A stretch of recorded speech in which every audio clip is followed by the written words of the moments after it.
Chegou aí para vocês, né? O telefone. Vamos lá, vamos começar a falar sobre o telefone, a constituição do telefone fisicamente.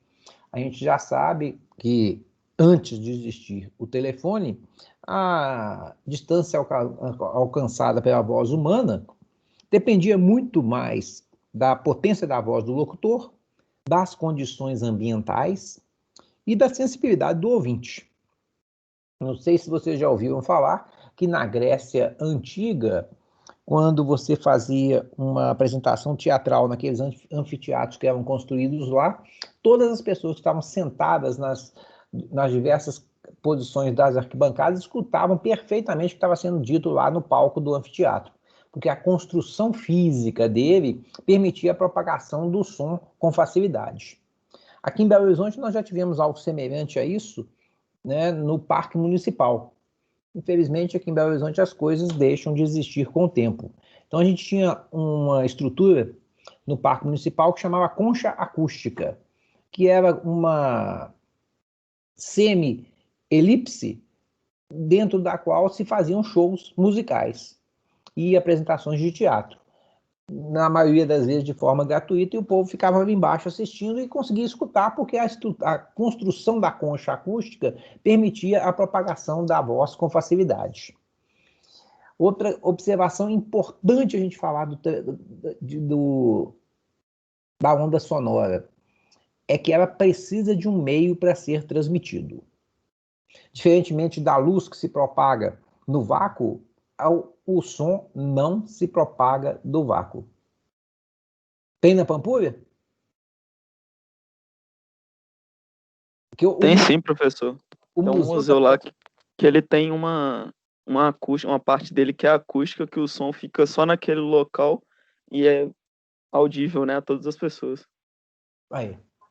Porque essa técnica de propagar o som sem necessidade de instrumentos, de aparelhos eletrônicos, existe muito tempo, né? Na Grécia Antiga ninguém pensava em aparelho eletrônico, nem nada disso. Então você tinha que pensar numa estrutura física de construção que facilitasse a propagação do som. E mais, você não pode também receber sons de fora que interfiram onde você está. Essa ideia aqui que o som precisa de um meio é importantíssima, hein, gente? Aqueles filmes de ficção que mostram as naves explodindo no espaço, fazendo aquele barulho imenso, não existe barulho. Também, todo lugar que você for, a Roma Antiga, aqueles anfiteatros, eles falam que o próprio Coliseu, né, é um teatro que lá no centro, se você falasse, o povo escutava. Então você tinha muita estrutura de anfiteatros construídos com essa ideia de propagação. E a gente tinha aqui em Belo Horizonte, né, gente? É uma coisa muito interessante.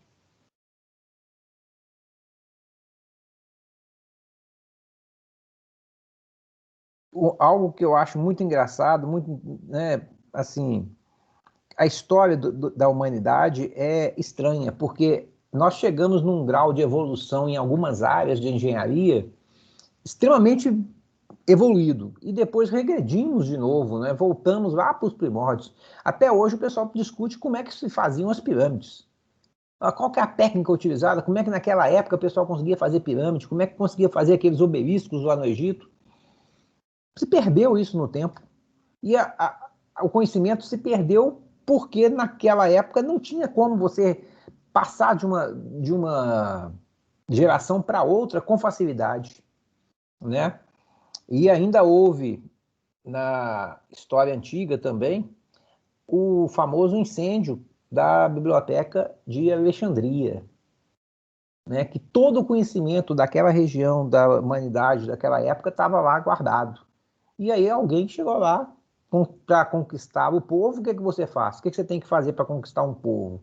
A primeira coisa é destruir a cultura desse povo e implantar a sua cultura, né? Então, queimaram tudo que estava lá, perdeu-se tudo, acabou.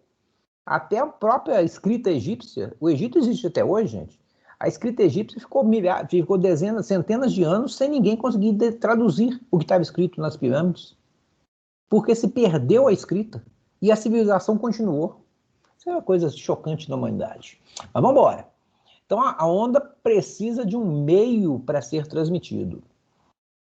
Na propagação, não ocorre o transporte de moléculas, mas o que ocorre é simplesmente a oscilação das moléculas em torno do seu ponto de equilíbrio. E a energia é transportada sob uma forma de energia potencial e cinética. Importante isso, eu não estou propagando nada, eu estou fazendo as vibrações se propagarem. E a velocidade de propagação do som e atenuação depende claramente da densidade do meio. E contrário ao que ocorre com a luz, que quanto menos denso, maior é a facilidade de propagação, no som, quanto mais denso, maior é a facilidade de propagação. Certo? E até uma pergunta hoje lá nas questões da aula de hoje, exatamente sobre isso. Então nós temos aqui uma tabelinha mostrando para a gente a velocidade de propagação do som. No vácuo, né? Não existe velocidade de propagação. No vácuo, o som não se propaga. No ar, a 0 grau, nós temos 331 metros por segundo. É os famosos 300 metros por segundo que a gente usa normalmente nas nossos cálculos da propagação do som aqui na Terra. Quando está a 20 graus, 342 metros por segundo. Repara que quando o ar está mais quente, o som se propaga mais rápido. Na água, 5 vezes mais rápido do que no ar. E em metais, mais de 10 vezes, né? 12 vezes, mais de 12 vezes mais do que no ar. Isso aqui, ó, é muito interessante a gente lembrar na época do Velho Oeste americano, quando eles implantavam as ferrovias lá nos Estados Unidos, os bandidos que assaltavam os trens sabiam que o trem estava chegando, colocando o ouvido na linha do trem. Então ele sabia muito antes do trem chegar que ele estava chegando, porque o som do trem andando no trilho se propagava rapidamente e eles conseguiam escutar muito antes de escutar pelo ar. Aí eles se preparavam para dar o golpe. E aqui tem um videozinho que eu tirei da internet, vou ter até que voltar lá atrás, né? Que mostra para a gente fisicamente ou biologicamente o que ocorre com a percepção sonora do ouvido humano. Então dá um tempinho que eu vou voltar aqui para poder compartilhar com vocês o áudio.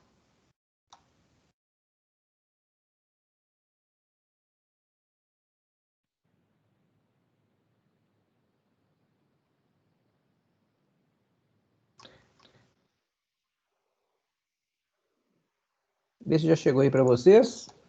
Vamos lá.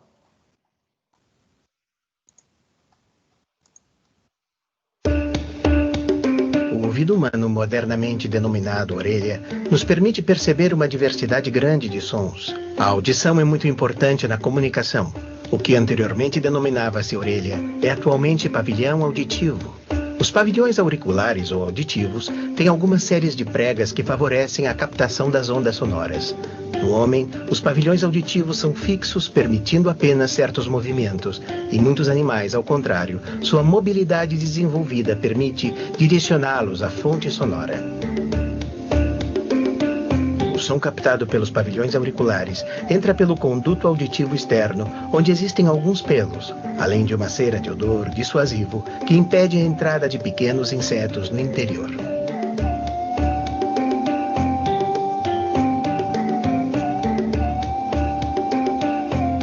O som, ao chegar ao final do conduto auditivo externo, produz a vibração da membrana timpânica ou tímpano.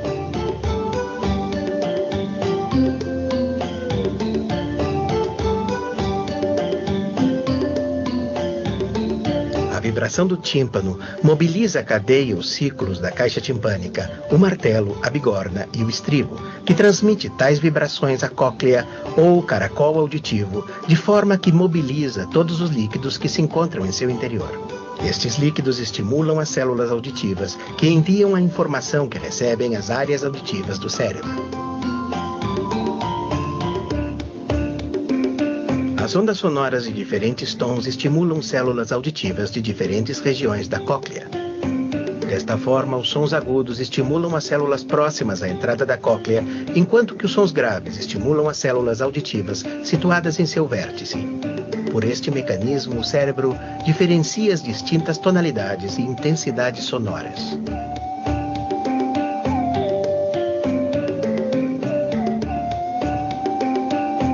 Junto à cóclea se encontra o órgão do equilíbrio, que é formado por um vestíbulo e 3 anéis semicirculares, posicionados nas 3 direções do espaço.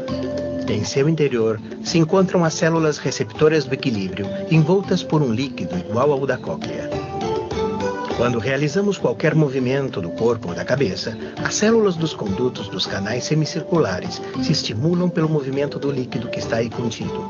Enviam um sinal ao sistema nervoso para informar da exata posição em que nos encontramos.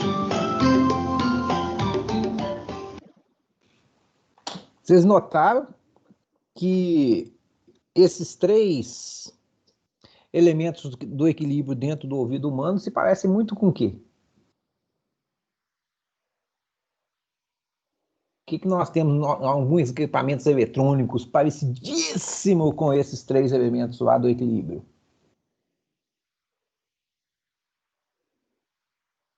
Tipo as vitrolas? Não, do celular. Nossa, menino, tem um negócio lá dentro. Alto-falante, tá falando? Não, que dá o equilíbrio, que dá a posição. Ah! Nós não temos dentro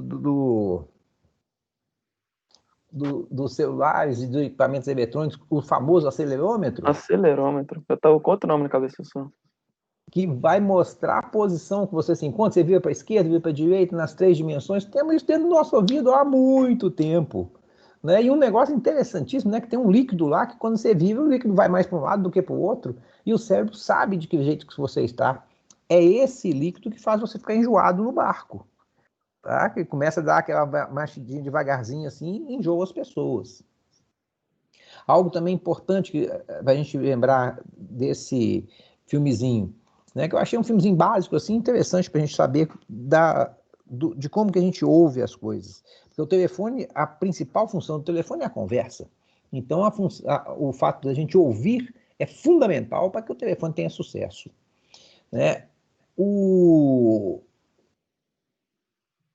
As células que recebem as diferentes frequências são diferentes. Nós não temos uma única célula para receber som grave e som agudo. E o que faz essa célula receber ou sentir o som que está chegando? É a vibração do ar. E, não sei se vocês têm esse conceito na cabeça, um som grave, ele desloca muito mais ar do que um som agudo. Isso aí todo mundo sabe, né? Pensa, um subwoofer. Olha o tamanho do alto-falante de um subwoofer, olha o tamanho de um tweeter. O tweeter para sons agudos, né? O subwoofer para sons graves.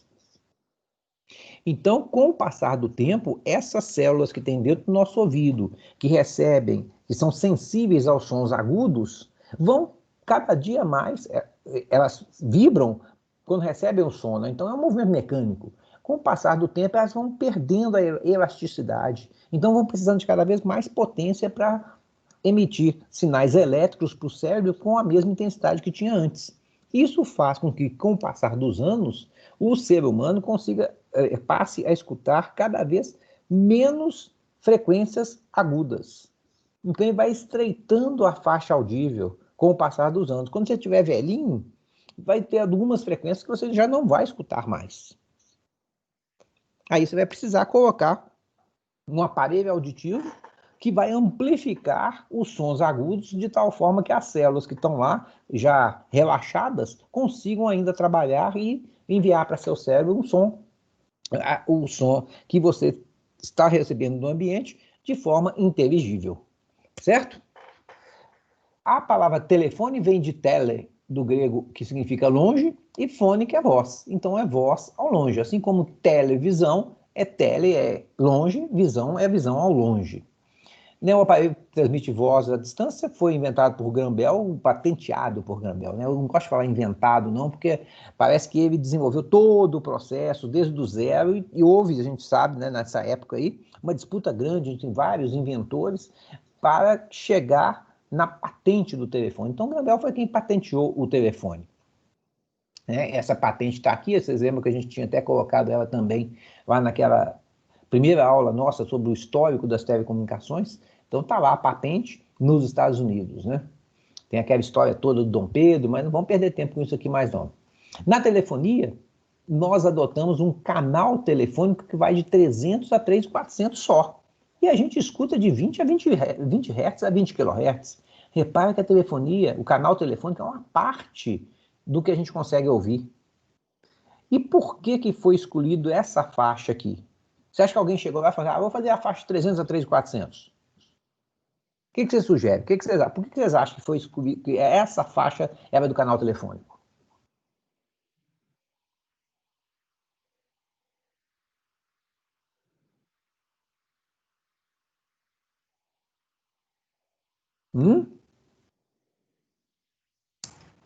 As frequências médias são a que dão definição na voz. Isso foi uma consequência. Uma sorte terrível. Isso aí é verdade suprema. Mas por que foi 300 a 3.400? Como é que você faz para transmitir o som na telefonia? O que você vai fazer? Você vai falar onde? Microfone. Lá não chama microfone, não. O microfone veio depois. Mas é essa a ideia. Lá você fala numa cápsula receptora. Então, essa cápsula faz o quê? Por meio da vibração da sua voz ou do som, ela transforma essa vibração em impulsos elétricos. Certo? E aí que está a coincidência que eu comentei com vocês. A primeira cápsula que foi feita para o telefone, a primeira cápsula transmissora, Cooper respondia de forma praticamente plana nesta faixa de frequência aqui só. Antes ela atenuava muito o sinal e depois muito o sinal. Ela respondia nessa faixa. E aí, como o Lucas falou com a gente, uma sorte terrível da humanidade, né? Nessa faixa aqui está a maioria da parte da voz humana que a torna inteligível. E esse é o princípio da telefonia, né? A principal questão de um telefone é que a voz seja inteligível. Então, você teve uma condição técnica que permitia só essa faixa, e essa condição técnica satisfez a característica do ouvido humano, que é entender o que está sendo falado com uma faixa extremamente reduzida. Óbvio que o telefone não foi feito para transmitir música, né? Lá não temos fidelidade. Lá nós temos inteligibilidade. O que seria uma coisa fiel? Quando eu falo em fidelidade, eu estou falando em quê? Eu estou falando que eu estou reproduzindo exatamente o som que está sendo gerado. No caso de uma música, né, você começando aqui em 20 Hz até 20 kHz, você estaria reproduzindo toda essa faixa. Você pegar uma música e for escutar no telefone, você vai ver que ela é uma música sem vida. Ela não tem nem grave nem agudo. Mas você entende o cantor cantando. Né? Se tiver alguém cantando, vai ser bom. Se for só uma música instrumental, não vai ser tão interessante para a gente. Então, o critério fundamental da telefonia foi a inteligibilidade. E alguns outros fatores também importantes, né? A faixa de frequência, a intensidade com que o sinal chega lá no receptor, a relação sinal-ruído da linha telefônica, se o sinal for muito pequeno em relação ao ruído, fica difícil de entender, então prejudica a inteligibilidade, e evitarmos ao máximo a distorção. Todas essas características aqui contribuem para que o sinal de voz na telefonia seja inteligível. E aí a telefonia tem o sucesso que tem até hoje.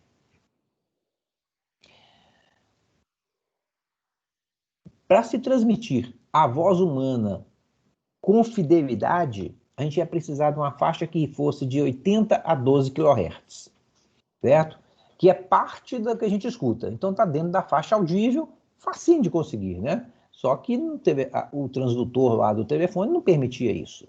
A sensibilidade do ouvido humano varia muito com a frequência. A gente escuta mais algumas frequências do que outras, e principalmente com o passar dos anos. Então, geralmente, o som grave, que desloca muito ar, é mais facilmente perceptível do que o som agudo. E existe também o som subgrave. Né? O subwoofer é um som subgrave. Você não escuta aquele som, você sente o som. E está aqui, ó, algo que o Lucas comentou aí, que o ouvido humano tem sensibilidade máxima na faixa de 1 kHz a 6 kHz. E, na época lá foram feitos testes, né, testes de amostragem com várias pessoas, e chegou-se à conclusão que na faixa de 300 a 3.400, que era a que se tinha disponível naquela época, a inteligibilidade da fala é de 87% de sílabas e 100% de frases completas. Ó, eu quero fazer um equipamento para transmitir a voz. Se eu falar uma frase, 100% das pessoas vão entender só com essa faixa de frequência aqui, então serve, está ótimo. E essas de sílabas? Isso aqui cai naquelas respostas monossilábicas, né? Alguém pergunta assim, você vai em tal lugar? O cara, vou. A pessoa, o quê? Ela não entende quando a palavra que você envia é muito pequenininha, parecendo uma sílaba única. Então, sim, eu vou. A pessoa vai entender que é uma frase. Agora, se você responde monossílabos, geralmente você pode cair nesses 13% que é não inteligível. Então, a pessoa vai responder, vai questionar você o que você disse. Ok? Então, falou em canal telefônico de 300 a 3.400. Nunca vamos esquecer disso. A gente arredonda para fazer os cálculos com 4 kHz. O nível da recepção da voz no receptor, no telefone do destino, não é tão crítico quanto a relação sinal-ruído e a inteligibilidade. Se você escuta baixo, mas não tem ruído, você continua entendendo o que está sendo dito, certo? E quando você está pensando em relação ao sinal-ruído, o ruído ambiente é altamente prejudicial ao entendimento de uma conversação telefônica, certo? Distorção também é algo que prejudica muito. Se você tiver alguma distorção no tráfego de voz, produzido por algum processo que está sendo feito com a voz humana, pode se tornar ininteligível. Por exemplo, quando a gente está transmitindo um sinal telefônico num sistema de PCM, eu vou ter que fazer uma amostragem do meu sinal de voz. Então, essa amostragem, se não obedecer aos critérios de Nyquist, vai produzir uma distorção no sinal que for ser reconstruído no destino. E isso pode tornar a minha voz ininteligível. Vocês lembram disso, né? Que o Nyquist nos falou que tem que se amostrar com qual frequência de amostragem em relação à frequência máxima presente no sinal?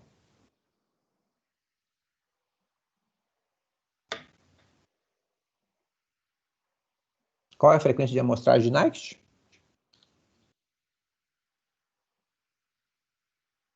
2 vezes a frequência? 2 vezes a máxima frequência presente no sinal. E a voz humana, nossa, ali tem uma faixa maiorzinha, né, gente? Não é porque o microfone, a cápsula transmissora lá tem uma faixa de frequência pequena que a voz vai deixar de ter a faixa maior. Então, antes de eu fazer a amostragem, que é feita na taxa de quanto? Daiane sabe que na última aula a gente perguntou isso. Qual que é a taxa de amostragem mesmo? Do canal telefônico?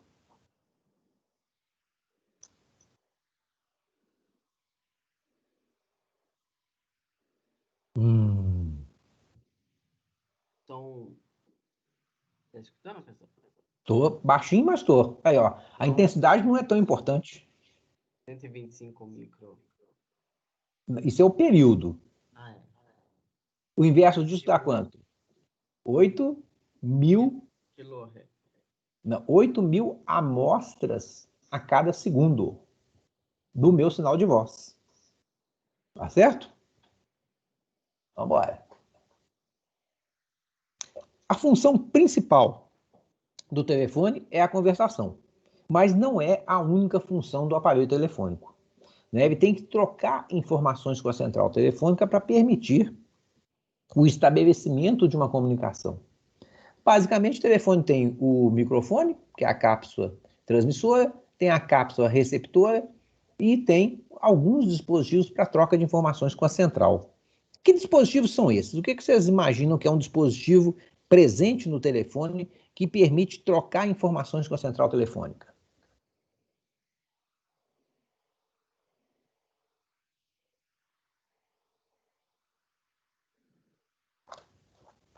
TX, RX? Não, aí nós já estamos em dados, nós estamos falando de telefone analógico. O que ele tem ali nele que permite trocar informações com a central? Por exemplo, como é que a central sabe que você pode receber uma chamada?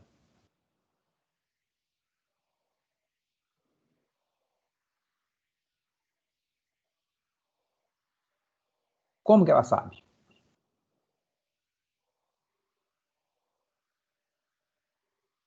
Alguém tem ideia? Alguém sugere?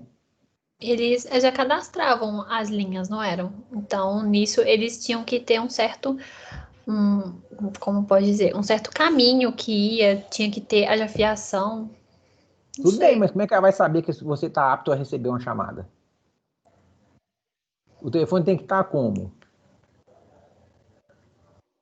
Para receber a chamada. Você pode estar falando nele?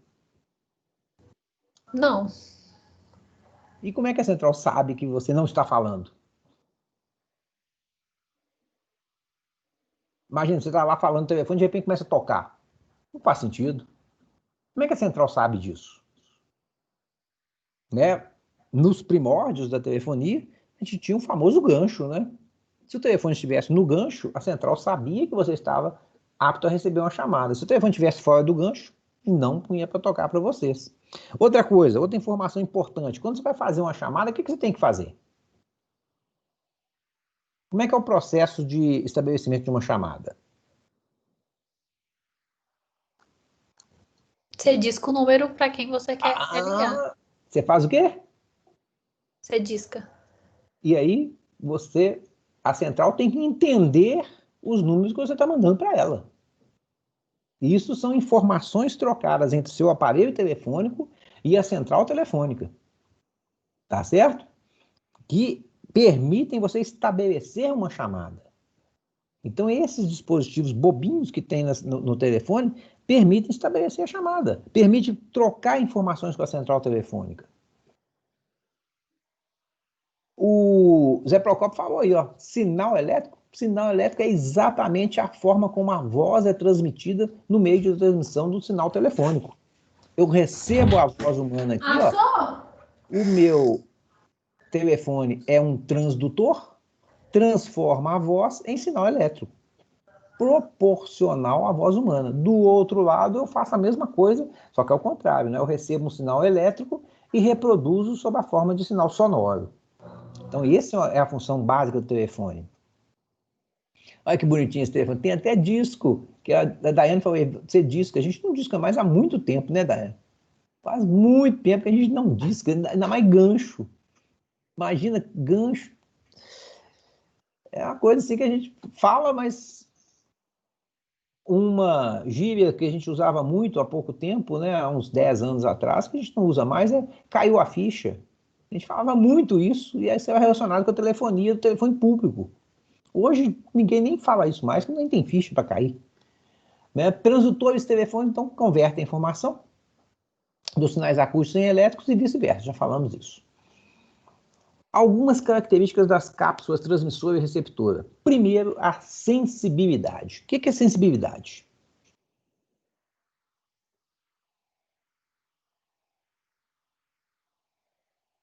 Sensibilidade define a capacidade da cápsula receptora ou transmissora de ser sensível a intensidades pequenas de som. Então, se eu falei baixinho, a cápsula transmissora tem que ser sensível o suficiente para conseguir pegar aquela minha voz de pequena potência, de pequena amplitude e transformar num sinal elétrico que possa ser transmitido. A medição da sensibilidade é dada em watts por metro quadrado, ok? Então, a cápsula receptora vai produzir uma tensão que vai produzir uma intensidade sonora que vai ser proporcional à tensão que ela recebe. Se for muito pequenininha e ela for muito sensível, ela consegue reproduzir um som. Se ela for pouco sensível, somente sons de maior intensidade serão passíveis de serem reproduzidos. Outra característica importante das cápsulas, tanto receptora quanto transmissora, é a resposta em frequência. Nós já vimos que ela tem que trabalhar perfeitamente entre 300 e 3.400. E dentro dessa faixa de trabalho do canal telefônico, a resposta em frequência tem que ser a mais plana possível. Ela não pode dar nenhum ganho, nem nenhuma atenuação a frequências dentro dessa faixa, para que a voz não fique com níveis maiores e menores de frequências dentro da faixa do sinal telefônico, certo? Outra característica importantíssima que o telefone fixo tem é a robustez mecânica. Um telefone fixo cai no chão, dura quanto tempo sem dar nenhum problema? Então, como o pessoal imaginava que o telefone seria extremamente manipulado, tudo foi feito de forma a que evitasse ao máximo os problemas físicos nesse equipamento. Coisas que hoje em dia, na tecnologia moderna, né, a gente tem uma característica que a indústria colocou no mercado, que é a famosa obsolescência programada. Antigamente, se pensava em fazer as coisas boas para serem duráveis. Hoje se pensa em fazer coisas boas, mas com durabilidade menor, porque senão como é que você vai trocar o equipamento de tempos em tempos? Eu já comentei com você sobre a lâmpada de Edison, né? Que a lâmpada original criada, ela nunca queimaria. Ela duraria assim, centenas de anos. E aí, lá em 1915, se reuniu todas as indústrias, fabricantes de lâmpadas, e falou, ó, se esse negócio nunca queimar, nós vamos vender uma vez na vida e acabou. Nós vamos fabricar isso aqui por pouco tempo. As lâmpadas vão existir para sempre. E aí criaram uma vida útil das lâmpadas. Já o telefone fixo, quando foi criado, a ideia é que ele tivesse robustez mecânica. Inclusive, o fio do telefone fixo, né, que conecta o monofone no aparelho, como é que ele é? Vocês ainda se lembram do fio do monofone no aparelho telefônico? Espiral. Por que ele é assim?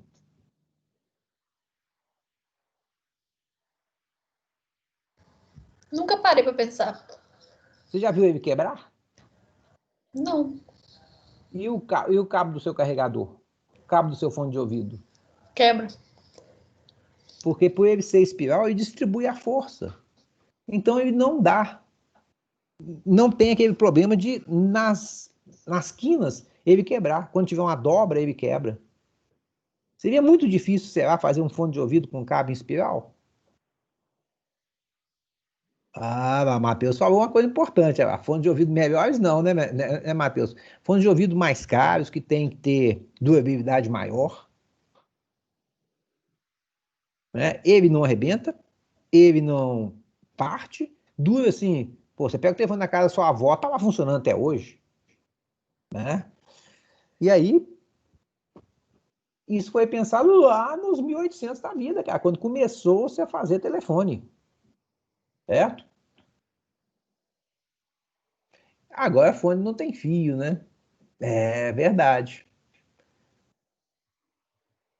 Eu não gosto não, porque depende da bateria. Às vezes eu quero escutar a música, a bateria acaba. E eu tenho dúvidas sinceras sobre o 2.5 GHz no meu ouvido 8 horas, 3 horas, 4 horas seguidas. Sei lá. Tenho dúvidas sobre isso. Olha o telefone do Grambel.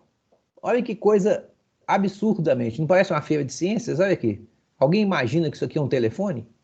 Nunca, né? E o princípio dele é simplesmente a aplicação da lei de Lenz. O que eu tinha aqui? Eu tinha um ímã fixo, eu tenho uma bobina enrolada nesse ímã fixo. Tem uma membrana metálica fininha próxima a esse ímã fixo. Quando eu falar, o que vai acontecer com essa membrana? Ela não vai vibrar aproximando-se e afastando do meu ímã? Isso vai produzir uma variação no campo o quê?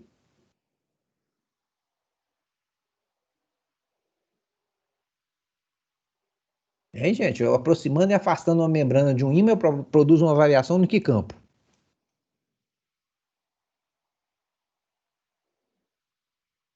Ah, Zé Procopio, ainda bem que você me salvou aí, Zé Procopio. Vai produzir uma variação no campo magnético. E eu tenho uma bobina enrolada num campo magnético variável. O que acontece na bobina, então?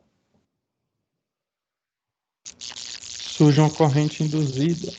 Exatamente. Então vai surgir uma corrente aqui. Essa corrente vai percorrer o fio e vai chegar do outro lado. E aí o que vai acontecer aqui? Eu vou ter uma corrente variável numa bobina enrolada num ímã.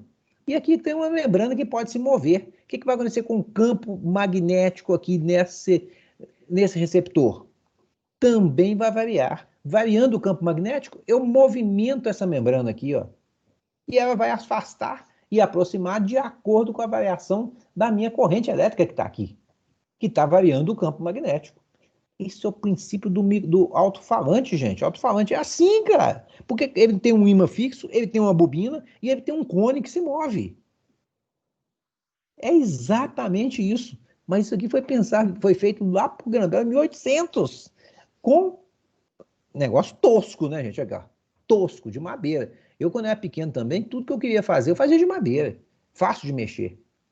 Tá? Ele fez esse negócio tosco, mas funcionava. Dúvida?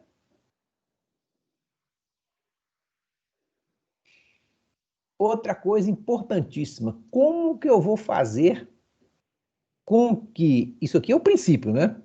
Só que na hora de eu fazer o telefone, o que eu fiz? Eu falei, pô, vou precisar de uma cápsula, de um microfone para transformar a voz em impulso elétrico, em corrente elétrica. E aí, o que o pessoal fez? Cara, essa ideia é gênio. Você criou uma cápsula com grãos de carvão. O que o carvão é? Qual o elemento químico do carvão? Carbono? Ah, Zé Procópio, você hoje está arrebentando, hein? Não deu uma fora. Carbono. Carbono é isolante ou condutor? Imagino que isolante, né? Condutor. E aí? E aí, na verdade, ele é um semicondutor, né? O carbono é um semicondutor, tanto é que resistores são feitos de carbono. Tá? Mas aí o que eles fizeram? Faz os grãozinhos aqui, ó, dentro de uma cápsula. E envolve essa cápsula com uma película fininha, de tal forma que quando você falar, você vai pressionar essa película, que vai pressionar os grãos de carvão. Então, quando você coloca os grãos de carvão mais juntinhos, o que acontece com a resistência elétrica desses grãos? Ou desse conjunto de grãos aqui?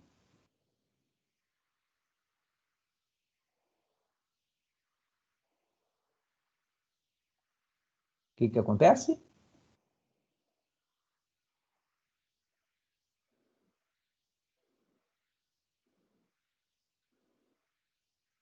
Pode chutar, né, gente? Ó, pra você ver, os grãos estão longe, os grãos estão pertinho. O que acontece aqui com a resistência elétrica desse grãos mais longe e dos grãos mais pertinhos? Diminui, né? Vai conduzir mais fácil? Não é uma coisa óbvia, Zé Procópio? Né? Quando você comprime os grãos, aqui eles vão ficar mais próximos um do outro. Então, vai ter menor resistência. Né? Você tem um espaço menorzinho entre eles. Muito bom. Então, o que o pessoal fez? O pessoal colocou uma bateria alimentando essa cápsula de carvão, e quando você falava aqui, você variava a resistência dessa cápsula. Variando a resistência, o que você está variando? A corrente elétrica. E isso é um processo de modulação. Por quê? A corrente ia variar de acordo com a sua voz, cara, em torno de uma corrente constante do estado de equilíbrio, do estágio de silêncio. Então você teria essa corrente aqui variando de acordo com a sua voz, porque você variava a corrente elétrica. Se você ainda tiver na sua casa aqueles telefones antigos, a cápsula desses telefones, mesmo nos últimos covos fabricados, ainda é cápsula de carvão. Você vai abrir, você vai ver, é esse tipo de cápsula aqui, ó, com grãos de carvão. Por que usa isso até hoje? Aqueles motivos que a gente comentou com vocês. A resposta de frequência dele é exatamente a que a gente precisa. Ela tem uma robustez mecânica absurda, certo? E é extremamente barata. Solução de engenharia completa. atende todos os requisitos de uma solução, de um produto de engenharia. As cápsulas por dentro, né, elas são mais ou menos desse jeito aqui. Olha a curva de resposta em frequência dela. Quando a gente fala que a curva de resposta em frequência é plana, é mais ou menos plana, né? Aqui, ó, em torno de 300 Hz, por aqui mais ou menos, ó. Dá uma subidinha, fica mais ou menos plano, depois de 4 kHz, ó, praticamente desaparece o sinal. Então ele some aqui para frente. Então esse tipo de cápsula aqui, onde essa parte rosinha aqui são os grãozinhos de carvão, né? Foi usada e é usada até os dias de hoje nos telefones que a gente tem convencionais. Resistência ohmica da cápsula em torno de 100 a 200 ohms. Já a cápsula receptora, aquela que está do outro lado, né, vai reproduzir o sinal que está sendo captado pelo telefone no assinante de origem. Primeiro transforma a energia elétrica em energia mecânica e a energia mecânica vira energia acústica, deslocando o ar. Isso é importante para a gente. A operação das cápsulas são, sempre que a gente tem um ímã permanente para servir como elemento de criação do campo magnético.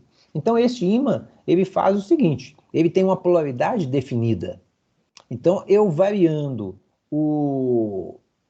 a posição do diafragma aqui, ó, eu aproximando do ímã, eu vou ter um semiciclo positivo. Quando eu estiver afastando, eu estou diminuindo o campo magnético, eu tenho um semiciclo negativo. Somando os dois, afastando e aproximando, eu tenho a senoide completa. Certo? Então, o polo que está na direção ou mais próximo do diafragma é sempre definido como um dos polos do meu ímã fixo. Já se eu tivesse um eletroímã, o que é um eletroímã? É um ímã criado momentaneamente. Então eu criaria polos aqui nele, ó, que se alternariam entre norte e sul, dependendo se a minha cápsula estaria sendo atraída ou estaria sendo de novo atraída. Por quê? Seria sempre o oposto da minha cápsula. Com isso, ao invés de eu ter semiciclos positivos e negativos, como eu tenho aqui, né, quando eu tiver com a mesma polaridade do diafragma, eu vou repelir o diafragma, aqui isso não acontece. Aqui, sempre que tiver polaridades contrárias, o meu ímã vai estar atraindo. Ou seja, meu sinal de voz estaria sendo um sinal retificado de onda completa, o que distorceria completamente a voz. Então, não dá para a gente fazer bobinas aqui com eletroímãs. A gente tem que usar sempre ímãs permanentes nos alto-falantes. Então, está aqui o exemplo nosso do alto-falante, né? A cápsula mais moderna, a curva de resposta em frequência da cápsula dela, vem aqui até em torno de 4 kHz também. Na cápsula receptora, a gente tem uma cápsula chamada cápsula eletrodinâmica, que dentro dela tem um espaço vazio aqui, ó, que é o que a gente chama de ressonador. Você tem aqui a membrana vibrando para cima e para baixo, produzindo o som, e aqui serve como se fosse uma ressonância daquele som que está sendo gerado para se propagar com mais facilidade. Olha essa aqui já está uma resposta muito plana, né? Na cápsula receptora já tem uma resposta muito plana, mas também vai chegando lá em 4 kHz, ó, vai desaparecendo o meu sinal e vai caindo absurdamente. Outro equipamento interessantíssimo da gente dar uma olhadinha nele é como que alguém ia saber que tinha alguém querendo falar com ele. Como é que o telefone ia sinalizar para aquela pessoa que alguém queria falar com ele? O pessoal pensou, falou, a gente só sabe eletromagnetismo. Então vamos criar uma campainha. Como que nós vamos criar uma campainha?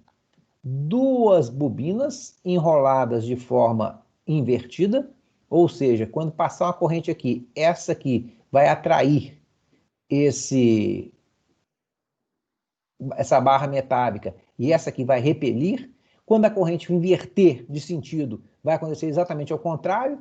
Eu vou acoplar uma haste metálica e na ponta dela vou botar um martelete. Coloco 2 gongos aqui, ó. Esse martelete vai bater de um lado e de outro, à medida que eu estiver variando a minha corrente elétrica aqui nesses eletroímãs.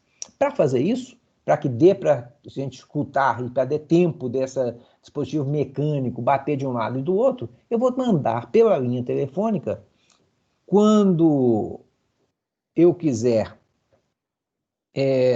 chamar na casa de alguém, uma corrente, uma tensão em torno de 20, com uma frequência em torno de 25 Hz. Eu falo em torno porque ela tem mais ou menos 5%, né? Mas é em torno de 25 Hz, eu mando 25 Hz, e aí eu vou fazer com que essa martelete aqui, ó, bata de um lado e de outro, fazendo aquele som característico do telefone tocando. Esse aqui, ó, é a única sinalização telefônica que é enviada nessa frequência fora da faixa de voz. Repara que 25 Hz não está na faixa de voz. Mas eu envio essa frequência pela linha telefônica, uma frequência alternada, para tocar minha campainha. Tá? É um sinal senoidal. E a cadência desse sinal, que é importante para o telefone, imagina se o telefone ficasse tocando sem parar. Pô, só ia desesperar, né? Então eu tenho 1 segundo de sinal e 4 segundos de silêncio. Faz aquele barulho tradicional do telefone tocando. Assim que o assinante retira o telefone do gancho, a central telefônica sabe disso, ela corta a corrente de toque e isso aí pode levar até 300 milissegundos, 1/3 de segundo, para ocorrer o corte dessa corrente de toque. E um detalhe interessante que poucas pessoas sabem, né, que esse sinal é de 80 volts eficazes, em cima de um potencial de menos 48 volts DC, que é a tensão de alimentação de toda a rede telefônica tradicional. Ou seja, telefone dá choque sim, e um choquinho bom.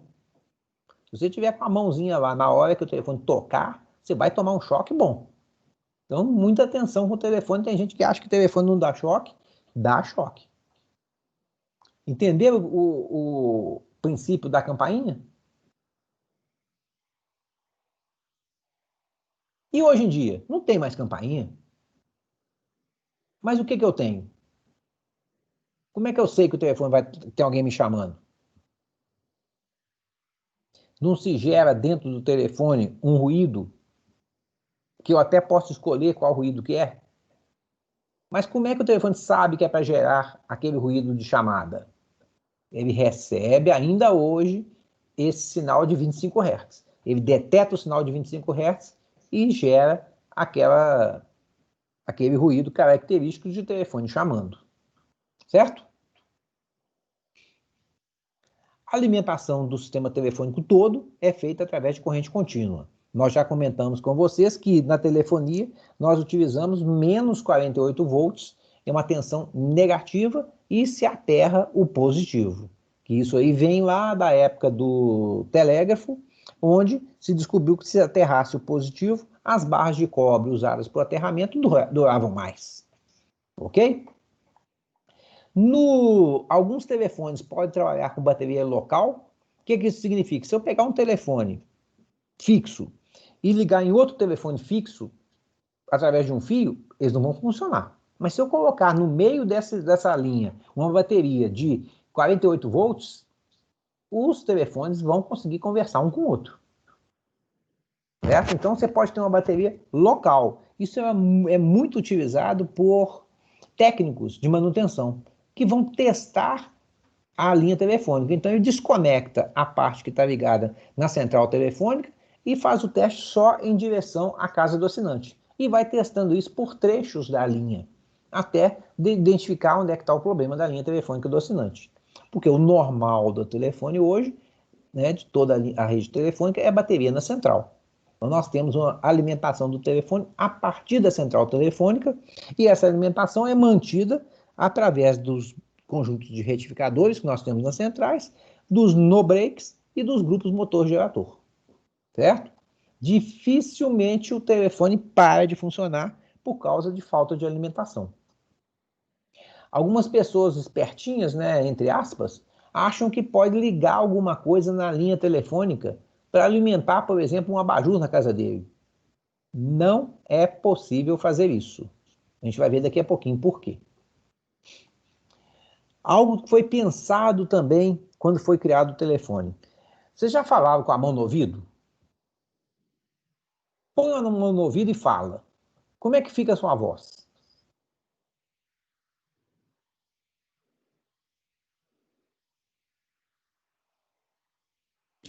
Diferente.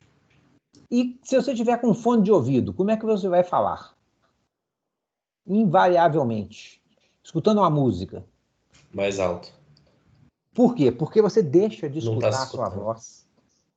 Não é isso? E a gente está habituado a escutar a voz da gente. Imagina o cara criou um telefone que você vai tampar seu ouvido com ele.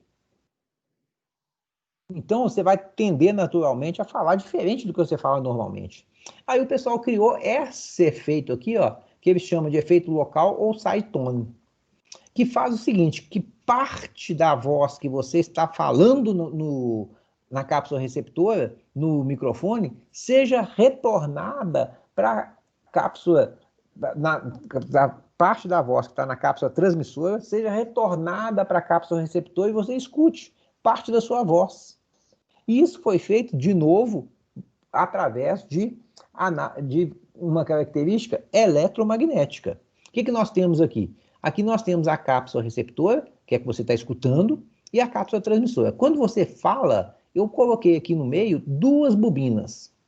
Uma que está em direção à linha, então isso aqui vai para o exterior, e uma outra que vem aqui para um circuito interno dentro do meu telefone. Quando eu falar, a voz vai circular essa voz vai gerar uma corrente que vai circular nessa bobina para cá e para cá. Nesse caso, o que vai acontecer? Você vai ter uma indução eletromagnética de parte da voz na bobina do secundário aqui. Por que você tem essa indução? Porque a impedância da linha telefônica é diferente da impedância do seu telefone. Então, essas correntes que estão em sentidos opostos, elas vão se subtrair, mas não vão zerar. Então, você escuta parte da sua voz. Ao passo que, quando você estiver recebendo uma chamada, essa corrente vai estar chegando através da linha. Então, ela vai circular aqui, ó, no mesmo sentido, fazendo com que a corrente induzida no secundário aqui seja muito maior. Então você escuta em alto nível a voz que está recebendo na chamada. E a sua voz você escuta baixinha, mas você escuta. Você não fica aquele vazio no seu telefone. Então a conversação fica extremamente mais natural. Certo? Então esse efeito local também foi pensado quando fizeram o telefone, para tornar a conversação o mais natural possível e permitir que as pessoas não se sentissem incomodadas ao falarem ao telefone. Tá certo? Aqui é só a representação de outra forma da mesma coisa, né? Não vou falar de novo. Né? Você tem aqui as duas bobinas, a impedância da linha é diferente, então a corrente que circula nos duas bobinas em sentidos contrários e com valores diferentes. Porque se circulasse nos dois sentidos contrários com a mesma intensidade, não induziria nada do outro lado. Vamos agora falar do gancho. O gancho foi originalmente um gancho de verdade, né? Ele era um dispositivo no qual você acomodava um monofone. Ele ficava acomodado em cima daquele gancho. E como é que é esse gancho? É nada mais, nada menos que um contato que abre e fecha. Quando você está com o telefone no gancho, o contato está aberto. Se você está com o contato aberto, você não tem corrente circulando aqui. Então a central telefônica entende, ela sabe que se não tem corrente circulando no seu circuito, que seu telefone está no gancho, apto a receber uma chamada telefônica. Ok? Outra coisa, isso aqui é a campainha. Esse vermelho aqui é a campainha. Olha o que eu coloco em série com a campainha. Eu coloco um capacitor em série com a campainha. Qual a função desse capacitor em série com a campainha? Lembrando, volta aqui na campainha, ó. Como é que é a campainha? Olha lá a campainha. Olha o que está ligado na linha telefônica. Ok? Voltando. Aí,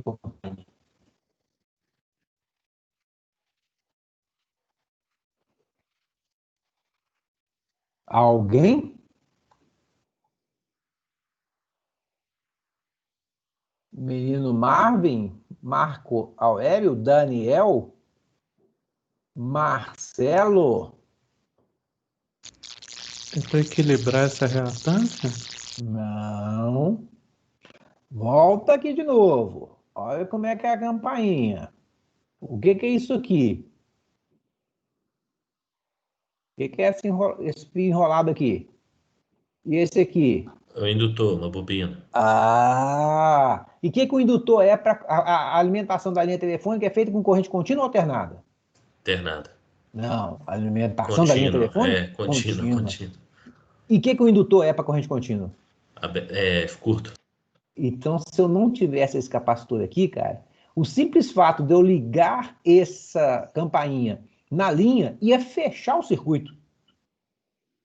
Ia ser semelhante ao fato de eu tirar o telefone do gancho. Então, eu coloco um capacitor para atuar como filtro. Ele permite a passagem daquele sinal alternado de 25 Hz que é enviado para a campainha, mas retira a campainha do circuito para a corrente contínua. Certo? Então, isso aqui é um elemento de filtro. Olha as duas bobinas que eu comentei com vocês, né, que induzem o campo magnético aqui do outro lado e geram a corrente no fone. Então, normalmente aqui, ó, se eu for tocar o telefone, a corrente vai vir aqui e vai tocar minha campainha. Tranquilo. Aí, o que acontece? Eu vou atender o telefone fechando esse contato U. Fechando esse contato U, circula uma corrente, a central sabe que está circulando uma corrente e para de enviar a corrente de toque. Então, o telefone para de tocar para eu poder falar. E eu vou falar por meio desse circuito aqui, ó. Correto? Muito bom. Agora eu estou com o telefone fora do gancho. O telefone está fora do gancho, está fechado esse contato aqui. Repara que esse contato fechando, eu tenho um percurso para a corrente circular aqui, ó. Lá vem a corrente, ó. Aqui são bobinas, tum. A central telefônica, então, entende que o cara quer fazer uma chamada. O que ela faz? Ela tem que contar para ele que ela está pronta para receber a descagem. O que ela faz, então? Ela envia o quê?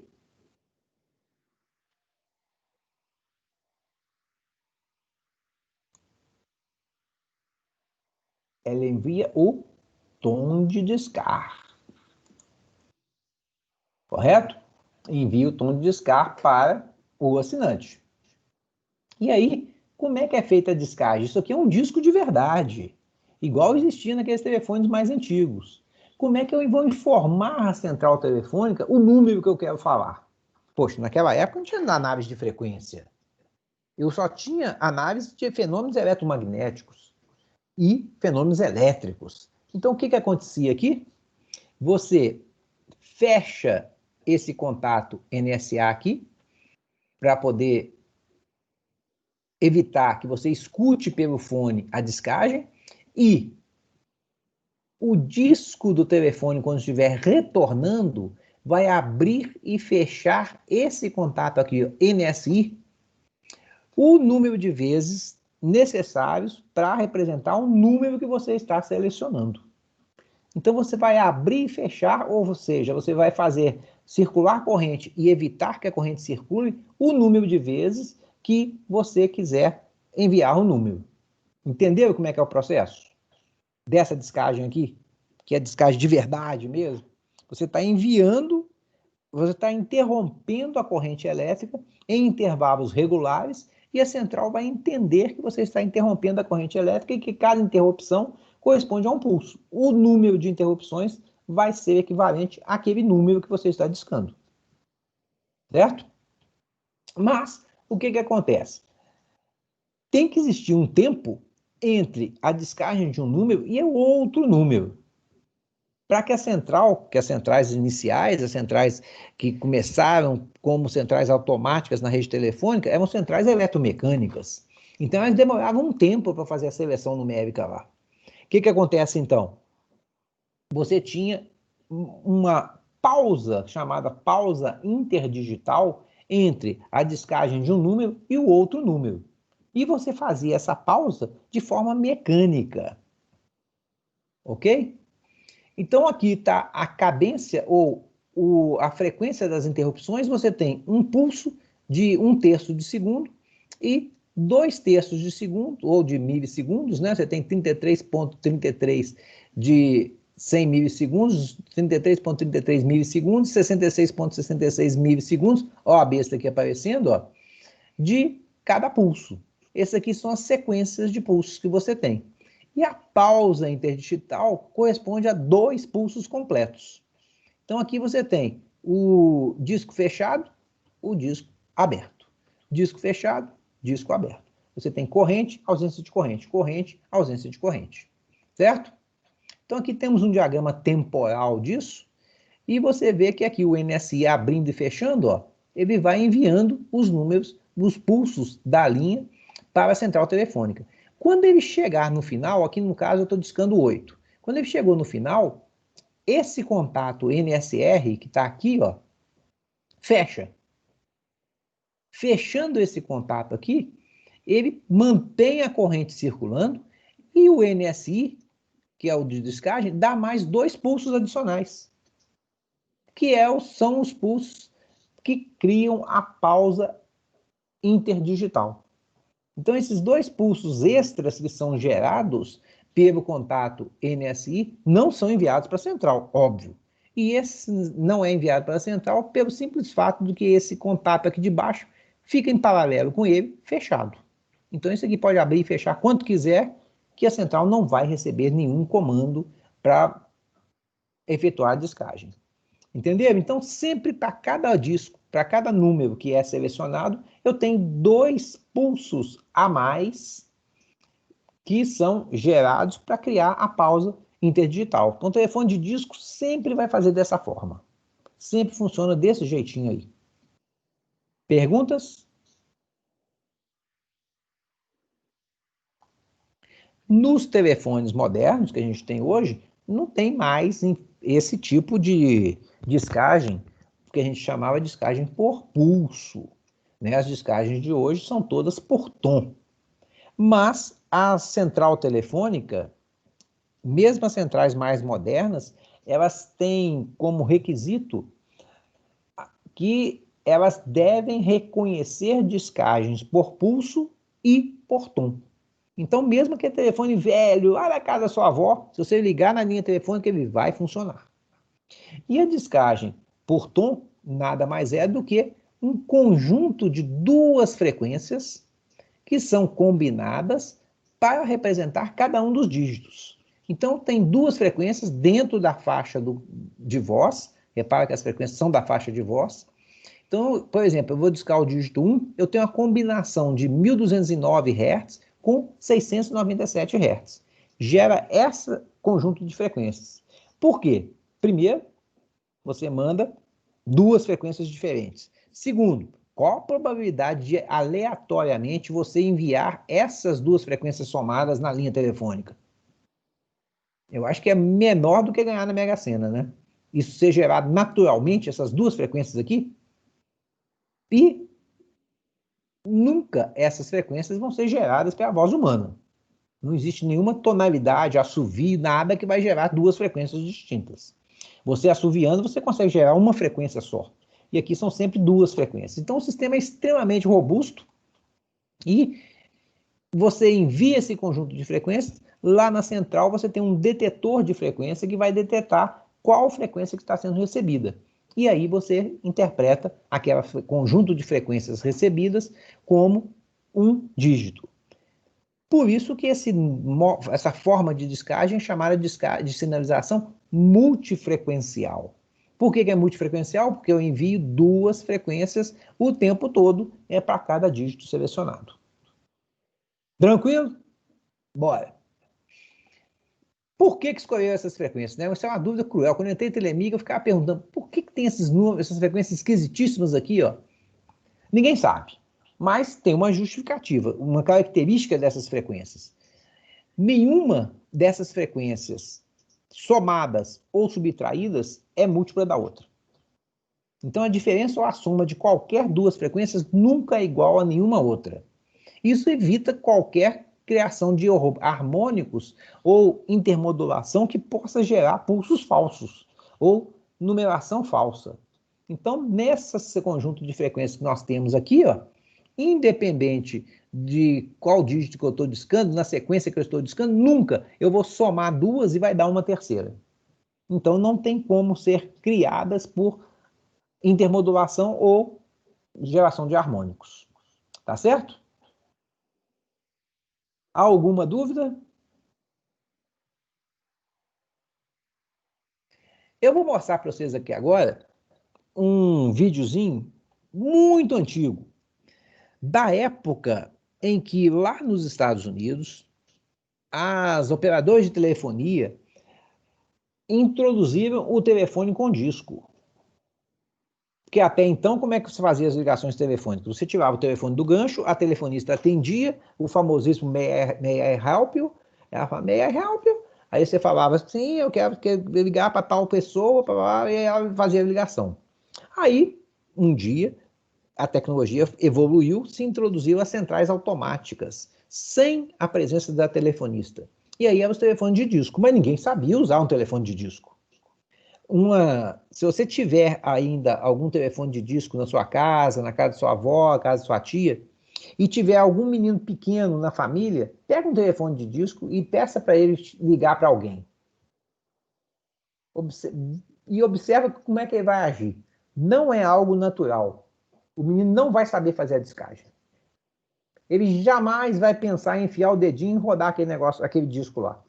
E aí o pessoal sabia disso na época que o telefone estava mudando de tecnologia. E fizeram um vídeo para passar nos cinemas das cidades, mostrando que havia uma troca de tecnologia e como essa tecnologia que estava chegando poderia ser utilizada pelas pessoas. Então ele vai falar o tipo de ruído que vai chegar, o que é o tom de discar, o que é o tom de ocupado, vai falar que você tem que selecionar o número, como você disca, onde você encontra o número, né, que você vai ter um catálogo telefônico e você vai procurar o número da pessoa no catálogo. Então, tudo isso a pessoa vai comentar aqui no videozinho. Presta atenção que eu achei muito legal, por isso que eu pus aqui. The local news of the week. At midnight Saturday, the telephones in this city will be changed to... Oh, no. And all telephone numbers will be changed. Late this week, new directories will be delivered. Here are a few important suggestions for the use of your dial telephone. Before calling any number, first secure the number from your new directory. Then remove the receiver and listen for the dial tone. It sounds like this. That tone indicates everything is ready for your call. With the receiver off the hook, dial the desired number. For example, suppose you want to dial 23650. Dial each numeral in this manner, pulling the dial around to the finger stop each time. Be sure to allow the dial to freely return to its normal position. And this is the ringing signal.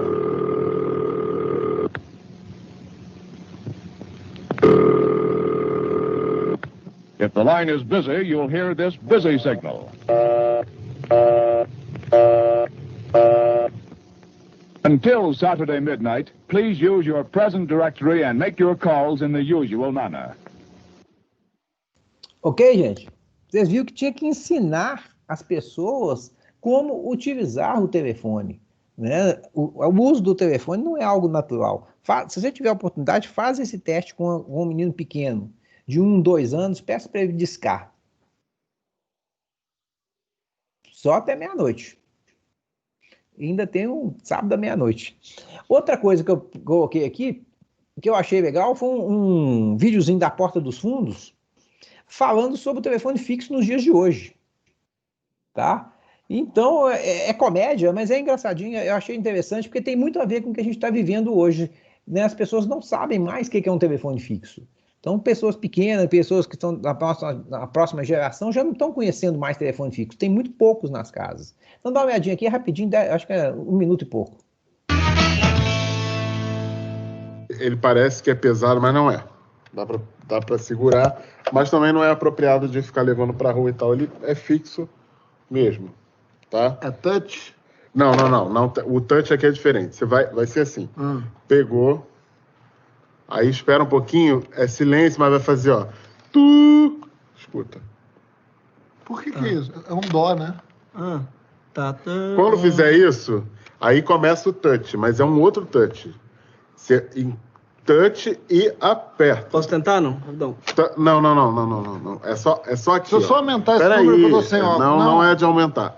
Aqui, tá vendo? Não. Ó, é assim, esses aqui são... Como é que trava Ó, não, a aí tela? já caiu o sinal. Não trava a Tá. tela. Já fez tudo. Como faz pra mandar imagem, Aí, ó, meme? Onde é que chega os memes? Tá? Então, era isso que eu ia mostrar para vocês hoje. Tá? A ideia do telefone, que é uma tecnologia mais de 100 anos, né? Uns 140 anos, quase 150, só que está acabando e vai acabar, mas as operadoras de telefonia estão se reinventando com novas tecnologias para usar a sua capacidade instalada e virar operadores de telecomunicações. Tá certo? Beleza? Tem um testezinho lá no Canvas para vocês fazerem. Por favor, conectem-se lá. E vamos ver o que acontece.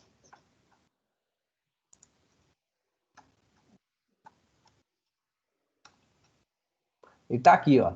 Na aula 17, telefone. O telefone é o teste.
PJ, Diga.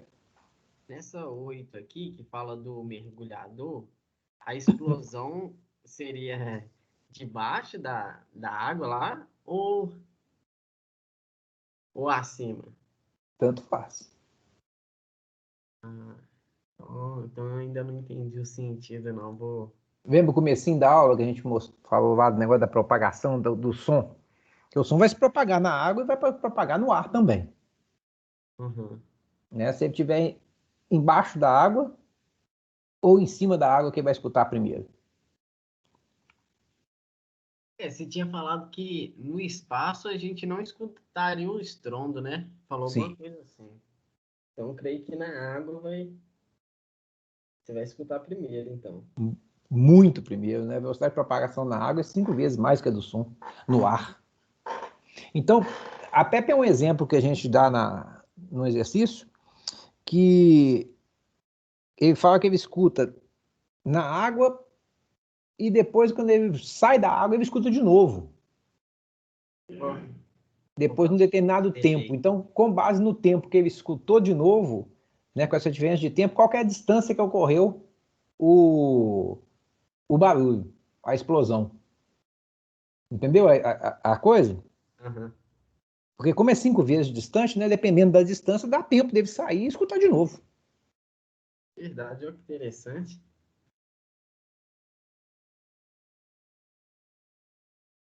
E os dois fenômenos, né, tanto a luz quanto o som, são ondas eletromagnéticas, né, se propagando. Só que comportamento completamente diferente.